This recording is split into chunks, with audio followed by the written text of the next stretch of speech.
Good afternoon, everybody, and thank you for joining today's briefing.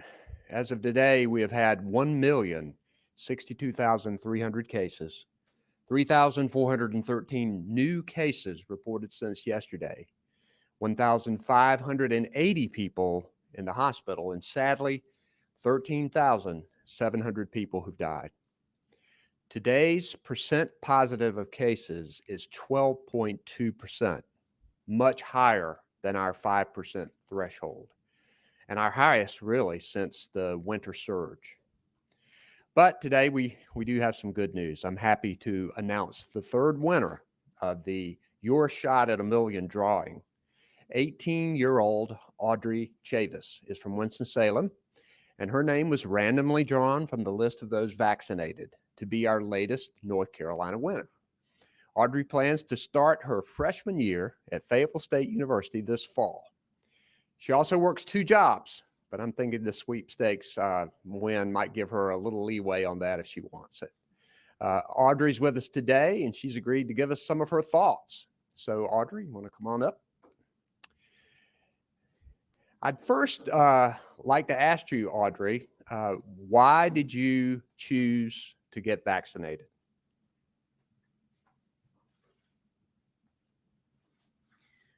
I chose to get vaccinated not only for the safety of other people around me, but simply for the safety of myself. Um, when COVID first became big, it took away my senior year, and I saw how much it impacted everybody around me, all my fellow classmates, teachers, people around the world, and I saw how big of a deal it was.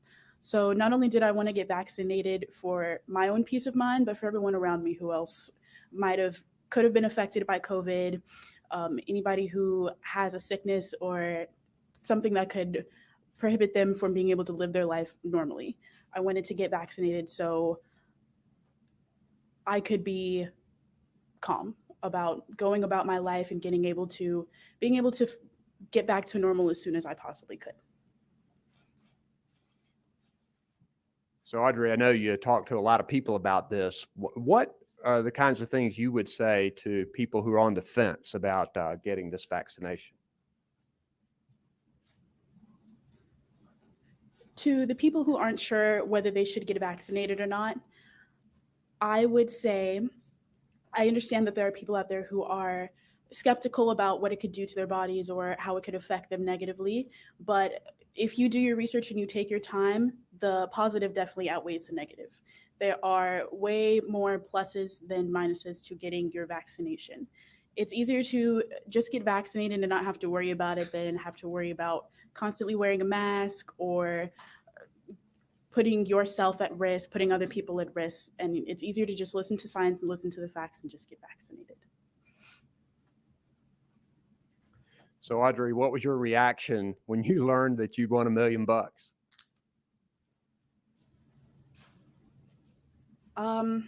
My first reaction, honestly, it was pure shock. I had no other reaction than just absolute shock.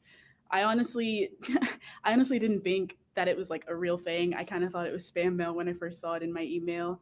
And it's still, honestly, I'm standing at this podium and it's still not clicking for me for some reason. I'm ecstatic, over the moon. I still have no words to describe like how happy I am. It's incredible for me, yeah, and it's indescribable, honestly. So, last question. I don't know if you know, but do you mind telling us what you plan to do with the money if you do know? So my main thing to do with the money is, number one, I'm going to use it to pay for school. I'm going to use it to get through my undergrads and my master's degree. I plan to major in psychology and become a family and marriage therapist.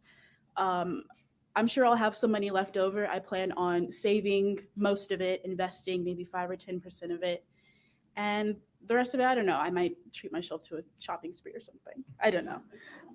But most of it's going straight to my savings account, and if it's not for school or any other family emergencies, it's going straight to my savings. Thanks so much for sharing your story, especially for getting vaccinated. I'd say it paid off in more ways than one for you.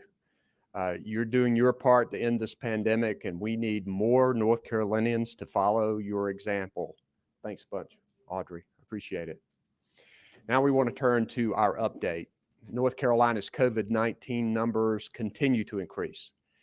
But I can't stress this enough. The sharp rise in our numbers is driven by the unvaccinated.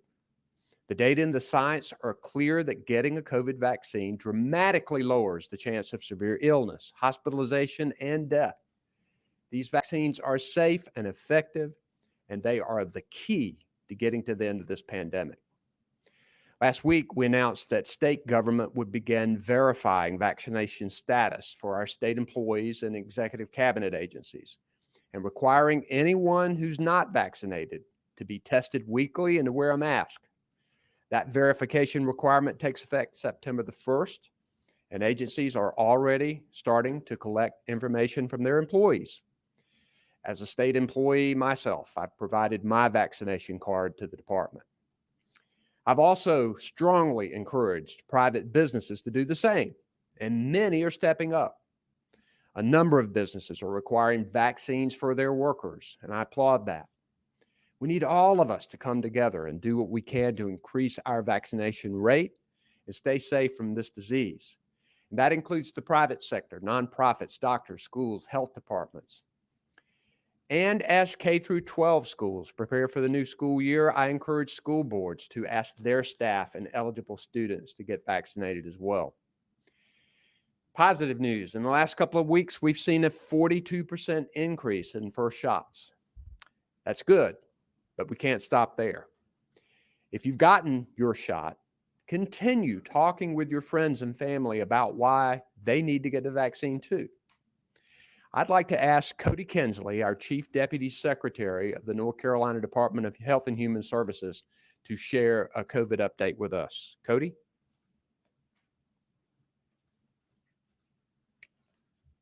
Thank you, Governor, and congratulations, Audrey.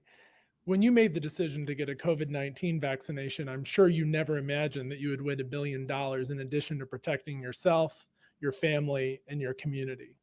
I hope your story inspires more North Carolinians to get vaccinated, not just because of the money you won, but the way you made your decision by getting the facts about the safety and effectiveness of the COVID-19 vaccines. It is more important than ever that we encourage our friends, families, and neighbors with a simple message: don't wait to vaccinate. After months of decline, the highly contagious Delta variant is spreading rapidly in North Carolina, particularly among those that are unvaccinated. And unfortunately, younger people, those ages 18 to 49, make up 54% of the COVID-19 cases as of July 31st. If you are not vaccinated, you are at a greater risk for death and hospitalization due to the virus. This is completely preventable. Don't wait to vaccinate. Protect yourself and your community. Rigorous clinical trials among thousands of people ages 12 and older have proven that vaccines are safe and effective.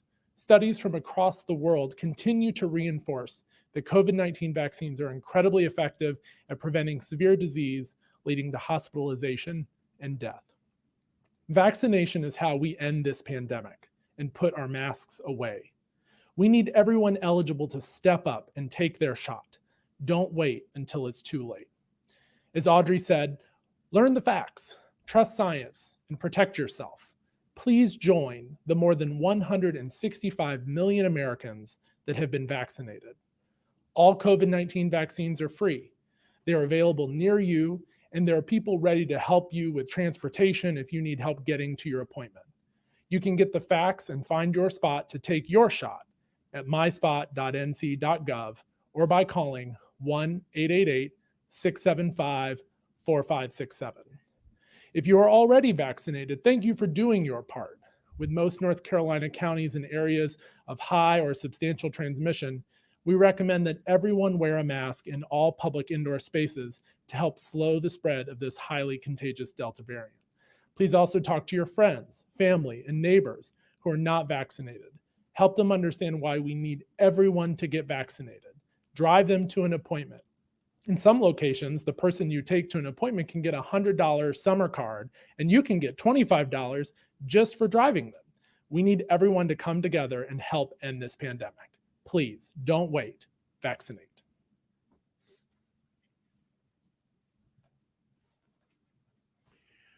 Thanks, Cody. I want to turn now to the effects of the pandemic on North Carolina families and households. As the CDC's national evictions moratorium lapsed and President Biden put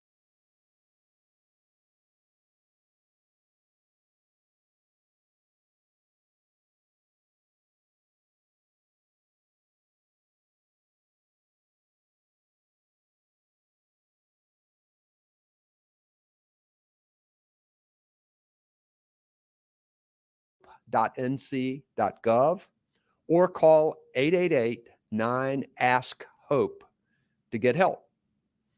We stood up this program from scratch last year, and it's helping people across the state stay in their homes with the lights on. The average turnaround time on claims is 2 to 3 weeks, and they are getting millions of dollars in assistance out every week. Since the HOPE program opened last fall, more than $328 million has been awarded to help North Carolina families, and over $234 million have already been paid to landlords and utility providers statewide. We've even asked landlords to identify some of their tenants who could benefit from this, and many of their tenants are signing up. I'd like to ask Laura Hogshead, our Chief Operating Officer of the North Carolina Office of Recovery and Resilience, to share an update on the HOPE program and how it can help. Laura?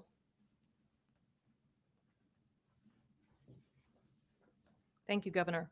I'm honored to be here today on behalf of the North Carolina Housing Opportunities and Prevention of Evictions, or HOPE program. I am also pleased to announce that since opening last fall, HOPE has awarded more than $328 million in assistance, with $234 million already paid to landlords and utility providers statewide. In fact, as of yesterday, the second phase of the HOPE program marked a milestone with more than $100 million in payments since May 17th alone. But there are still many North Carolina families struggling to pay the rent, and HOPE is here to help. The HOPE program's mission is to provide housing stability during the COVID-19 pandemic by preventing evictions and utility disconnections. We are always evaluating the program to determine how we can better support North Carolina families. As a part of that process, after reviewing feedback from stakeholder groups and analyzing data from more than 57,000 applications, HOPE has recently implemented program changes that will expand landlord participation and increase the amount of assistance going to families across the state. As of last week, HOPE is accepting landlord referrals of tenants who need assistance. Through this program change, HOPE will be able to increase landlord participation in the program and continue to give a financial boost to landlords whose income was impacted by the pandemic. If you are a landlord whose tenant is struggling to pay rent, you can submit their name and contact information at the HOPE website, hope.nc.gov, or by calling 888-9-ASK-HOPE. A program specialist will follow up with the tenant and help them start the application process. In addition, the HOPE program has increased the cap on financial awards to applicants so we can provide as much assistance as possible while still meeting federal guidelines. The monthly rent award limit has increased by 30%, and the utility award limit has increased by 100% for all new applications as of August 1st. If you are a landlord whose tenants have fallen behind on rent due to the COVID-19 pandemic, refer them to the HOPE program. If you are a low-income renter who has lost income, been unemployed, or experienced any financial hardship due to the pandemic, I urge you to apply today. HOPE has streamlined the application process so you can easily apply at hope.nc.gov or by calling 888-9-ASK-HOPE. The call center has a team of English and Spanish-speaking program specialists that are on standby to assist anyone who calls. In addition, the turnaround time from application to payment is typically 14 to 18 days, so assistance for renters and landlords will come quickly. You do not have to be late on your rent when you apply in order to qualify for assistance. For people who have previously applied to the HOPE program, whether you received assistance or not, you can reapply during this application period if you still need help. Besides the HOPE program, 12 counties and 5 tribal governments are operating their own emergency rental assistance programs. If you're not sure which program serves your area, visit the website, hope.nc.gov, or again, call 888-9-ASK-HOPE for more information. On behalf of all the staff working behind the scenes on the HOPE program, we thank you for the opportunity to provide critical support during our state's recovery, and we look forward to continuing our service to North Carolina families in the months ahead. Thank you, sir.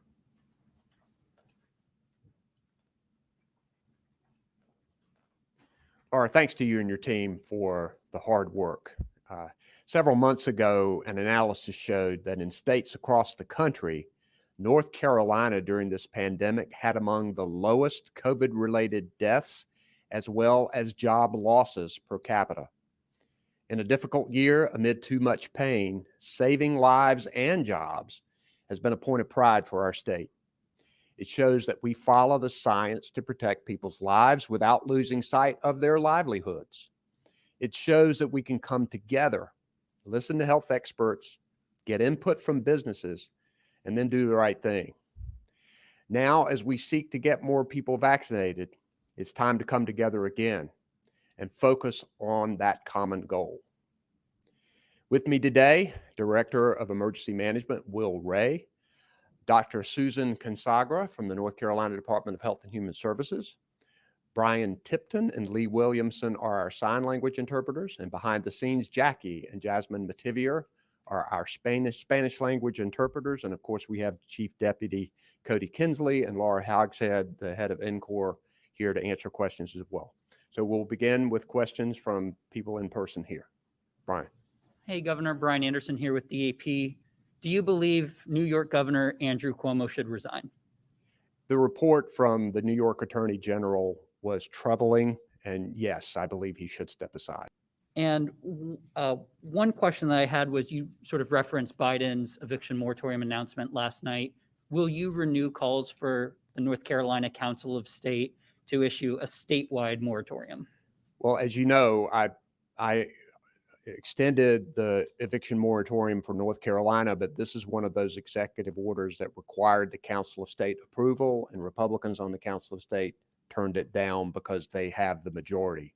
We're going to review the Biden executive order. It's a little bit complicated. We're trying to figure out exactly who it helps, and we'll look at that to see what protection that provides. But in the meantime, we're pushing hard this HOPE program, which can help landlords and utility companies and the people stay at home and keep their lights on.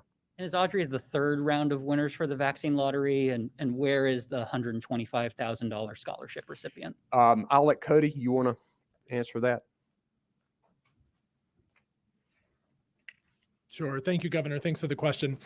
We are still trying to get in contact with the education scholarship winner. And so by our rules, we have 30 days to connect with them. So hopefully, if you're out there getting emails like Audrey did, they're real, and get back to us. And then we'll be doing our drawing for the fourth round of winners today, actually. So. One more for you and then one for the Governor. One check on school districts who have decided to have not mandated mask wearing is that there's an extra quarantine period if you don't wear masks in schools. Can you just sort of talk about the link between masking and the additional burden of increased quarantine time? Sure. I mean, look, it is very important for folks to have in-classroom learning, and that's important to us. That's why we and the CDC have recommended masking. And so I hope that school districts continue to evaluate that, recognizing that people being out of the classroom is not what we want. One more for the Governor, sorry. I was just curious, you've traversed the state frequently for vaccination events.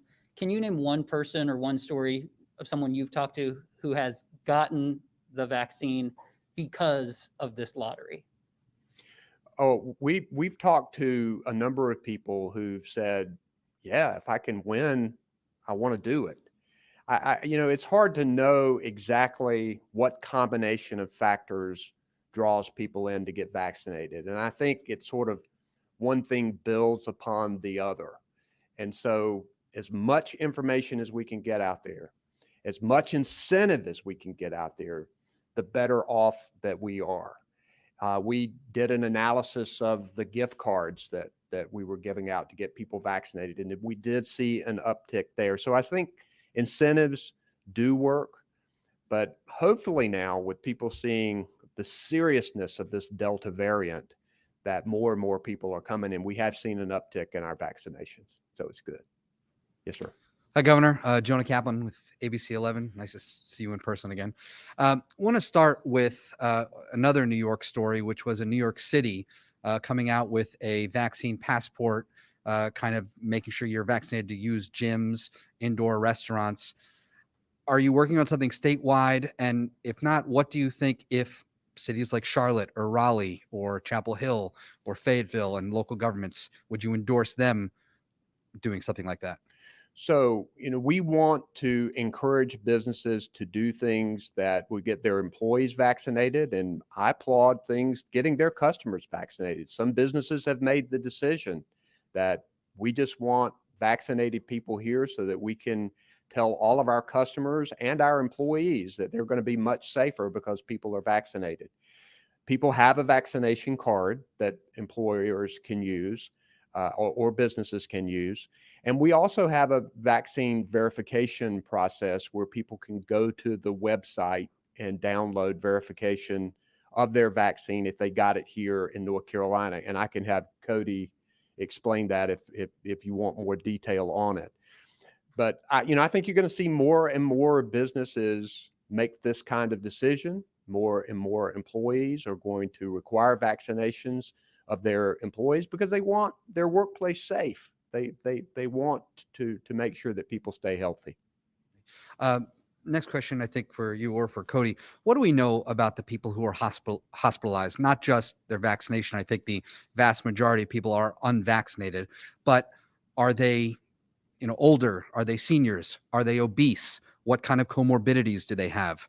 What kind of trends are we seeing, please? Dr. Consagra, I'll let you guys decide where you would want to do that. I'll introduce Dr. Susan Consagra from the Department of Health and Human Services. Dr. Consagra. Thank you, Governor, and thank you for that question. So we are seeing an increase in hospitalizations across different age ranges, and we know part of the reason is because the Delta variant is much more contagious. It also may increase your likelihood of having more severe illness, and so that is leading to hospitalizations. We know generally people that are at higher risk of hospitalization are those that have other comorbidities, other chronic conditions that will then make them increase their severity of illness, and so we are seeing that across the board now as well. The athletic people with nothing that are unvaccinated getting it, or is it people who sadly maybe are dealing with asthma, who have other risk factors? Yeah, in most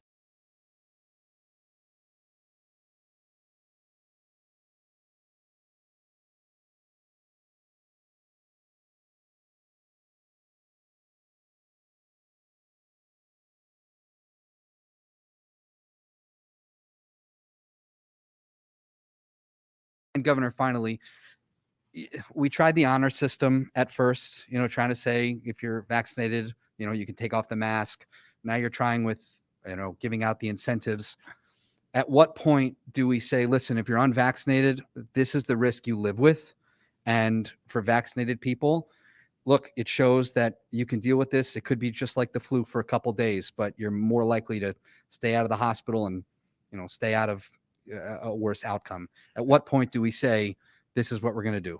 Look, we can't rest until this pandemic is behind us. And the only way that happens is that we get enough people vaccinated that we push this virus off the cliff.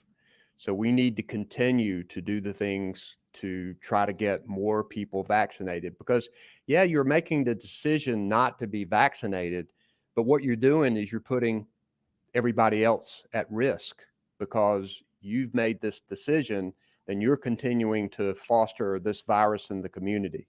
So we want to continue to do things that encourage people to get vaccinated, and we'll do that until this pandemic is behind us. Thanks. Yes. Hi, I'm Rose Hoban, North Carolina Health News. So I'm curious, I guess this would be for someone from DHHS. Some of the areas of the state where the increases are higher are some of the same areas that have less hospital capacity. I'm thinking primarily like the Sandhills. What concerns about hospital capacity do you have, and what are you hearing from folks like at First Health of the Carolinas?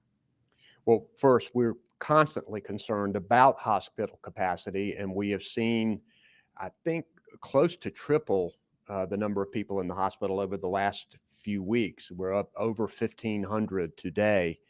Hospitals have the ability to surge and to be able to create more room to take care of sick people. There are no hospitals at this time sounding alarm bells, but they remain concerned about this continuous increase and about how rapidly it occurs. But I know that the Department of Health and Human Services is in constant contact with our hospitals about this. You need to add anything to that, Cody? Okay. Dr. Consagra? Okay. I do have a question for Cody, in particular about state-operated facilities. What is the vaccination status now of staff? We heard that there were some pretty eye-popping numbers of cases in some of the state-operated facilities earlier in the spring. What's the status of them now? Great. Thanks for the question, Rose.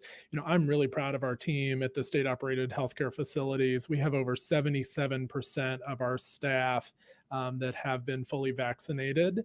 And now we have over 95% of our residents or patients that are vaccinated. So it is really in that environment, as the governor said, well, push the pandemic off the cliff, but we need to get the remainder of the staff vaccinated. And so we continue to work in that direction. As long as I've got you, we were hearing from some community health workers who are having trouble telling people to get a vaccine while also telling the vaxxed folks to mask up. So there's a lot of mixed messaging. How are you, what are you doing to try and clarify that message for some of these folks who are having to disseminate it for you? Yeah, I mean, I think it's important to remember that far and away, vaccines are our best tool to fight this pandemic. At the same time, like in any other part of your life, driving a car, seatbelts, airbags, there's a number of measures that we put in place to try to control that risk. Right now, we have so much risk, because we have so many unvaccinated people. Just by getting that number down, that'll help us, and that's why vaccines are our most important tool right now. And I just have a yes/no question for the governor. So there are never yes/no questions, but the Senate passed, is it Senate Bill 96 that would increase the ability for pharmacists to give injectable drugs, but it also restricts their ability to give COVID vaccines to teenagers. Would you sign it if it got to you? It's in the House now, but would you sign it if it came to you? I'm not going to give you what you want. We're going to examine that legislation as it goes through the process. It does some important things that we know that we need to do. So we're going to continue to look at it. You guys are getting good at these 4 and 5 part questions here. I got it. Mr. Doran. Hi, Governor Cooper. It's Will Doran from the News and Observer.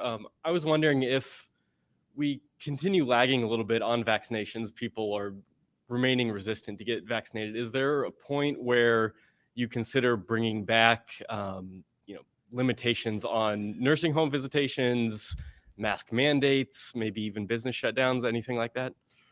I'll first say that the health and safety of North Carolinians remains the primary objective here. So all options are on the table. But we really believe that people now know what to do to protect themselves and other people. And our primary focus is going to be on vaccinations. That's what's going to get us at the end of the day. We don't want to do those other things if we don't have to. So we're going to continue making vaccinations the primary operations here. Great. And I want to press the nursing home issue just a little bit more, because obviously we've seen that's where a lot of outbreaks have happened. I mean, is there anything that the state should be doing to make sure that we don't see a second large spike from nursing homes as the Delta variant kind of rises here? Well, if you guys want to, Dr. Consagra. Thank you for that question. Yeah, for our nursing homes, we know that they are an incredibly high-risk population. And from the beginning, we have implemented, a multi-pronged strategy to assist nursing homes. And that goes from everything from infection prevention and making sure that the appropriate protocols are in place, to doing testing of staff, as well as now making sure that vaccines are readily available. And we are continuing to work with facilities across the state to make sure they have all the information they need for their employees, for their residents, to continue to increase vaccination rates. As the governor mentioned, and Deputy Secretary Kinsley mentioned, vaccines are our way out of this pandemic. That is our number one priority, and we're going to continue to work with our facilities to make sure they're available. Thank you.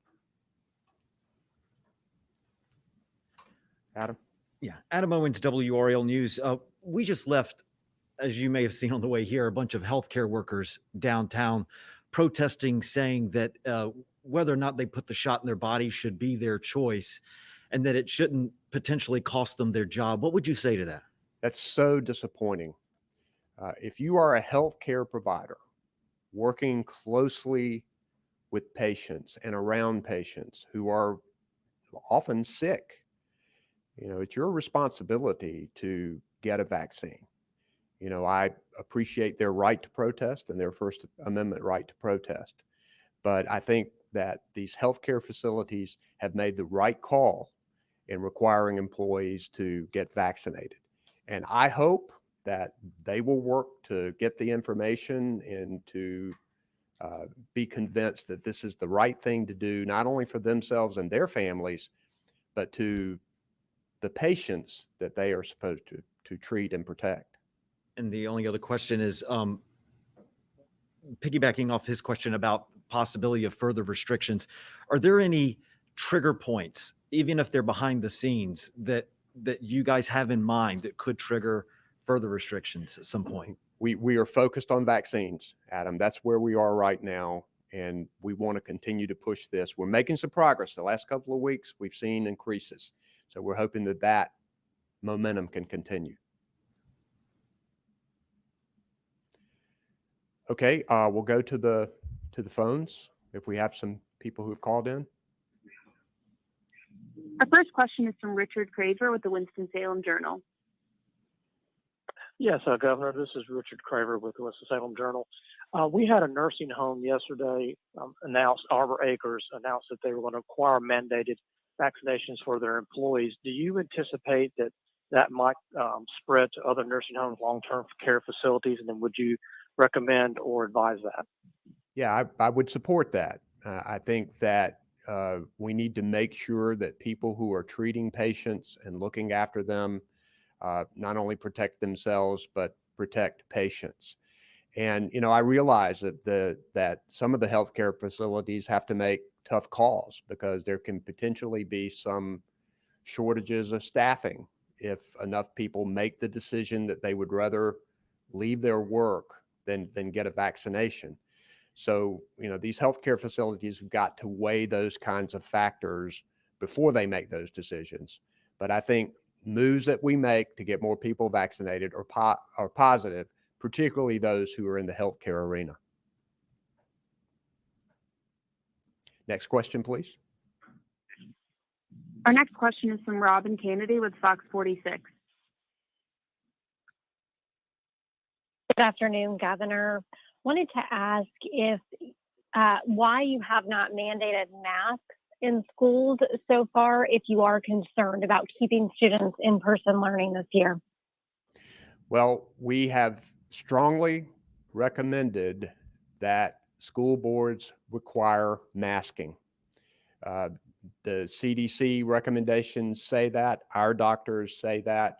We have a lot of evidence that schools are very safe when protection measures are taken, including masking. It is so important for our children to be in school in person. And taking that next step to make sure that you don't have to get students out of school because you have a lot of people infected. We've already seen that in some schools, that we want to try to avoid that. Now, the battle we are fighting most is vaccinations, and that's where we want to continue our focus. But a lot of school boards are stepping up and making the right calls. And as this Delta variant increases, we hope that some other school boards would reconsider what they have done and put in the mask requirement. Next question. Follow-up, Robin Kennedy, Fox 46. But Governor, why are you not mandating it? I think everybody knows what to do. We've given the school systems the tools that they need to make these decisions in their local areas. We want to concentrate our efforts on vaccination, and that's what we're doing.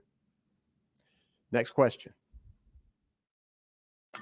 Our next question is from Laura Lee with Carolina Public Press. Good afternoon, Governor. Laura Lee from Carolina Public Press. I wanted to ask a follow-up to Rose's question. In terms of medical capacity to address the latest surge, beyond hospitals' abilities to increase, are you seeing issues with shortages of health professionals, nurses, doctors, and providers? And what do you have to address that in the longer term? I'll let Cody Kinsley address that. Thank you for the question. I think a lot of our healthcare systems across the state are seeing particularly difficult shortages in nursing and in other areas right now. And that has been driven by a number of factors. Our team is working hard to make sure we can support them. The good news is we're also working with the federal government. So whether we need to deploy additional staff, the federal government has offered resources as necessary. So we're actively monitoring that. We have a lot of resources in the state, of course. So part of it could be patient transfer and other things within region to try to help balance the workload. So there's a lot of tools that we have to try to manage that capacity need. But I think it goes back to the fact that, right now, for the next couple of weeks, our options are about managing staff and managing patient flow to make sure that everyone can get served by the specialists and the resources that they need. but we can get ahead of the next few weeks after that and the surge that may happen then if we can get folks vaccinated now. So if people are in their community and worried about their hospitals being overrun,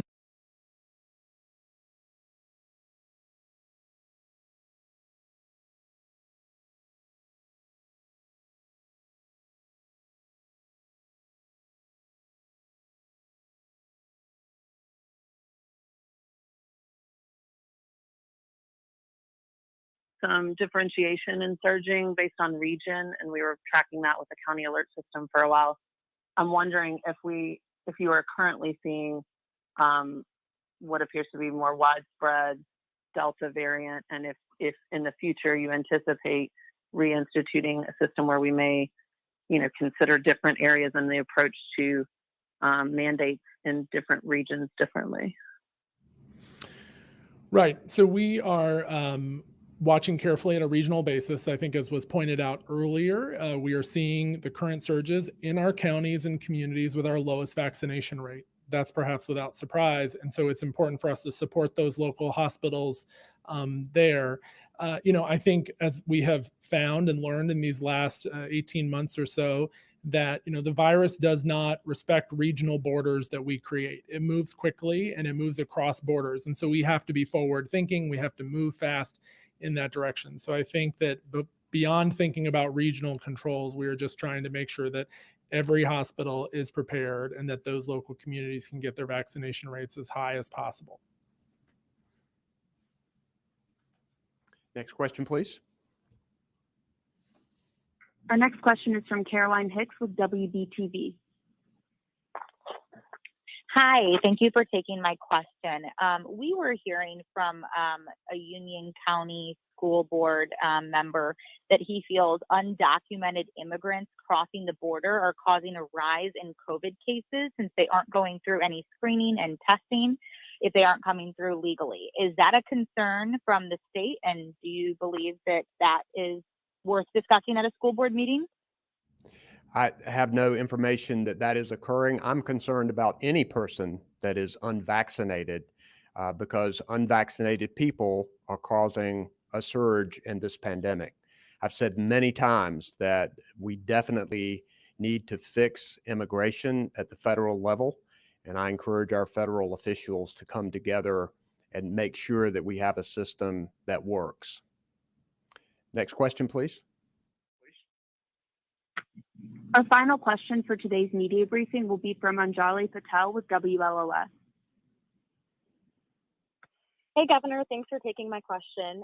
Because school mask policies are pretty much up to each district right now, many parents are looking for virtual options in districts where masks are optional.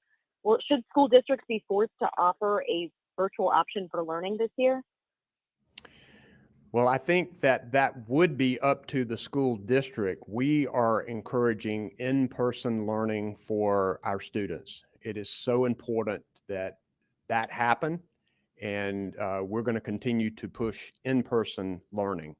I'll get you the answer as to whether there has to be a virtual option. Do you guys know the answer to that question? I'm not sure that we know that, but I know some schools are continuing to offer it for people in certain situations, but we'll try to get that answer for you. Thank you guys for being with us today. We appreciate it. Congratulations again, Audrey.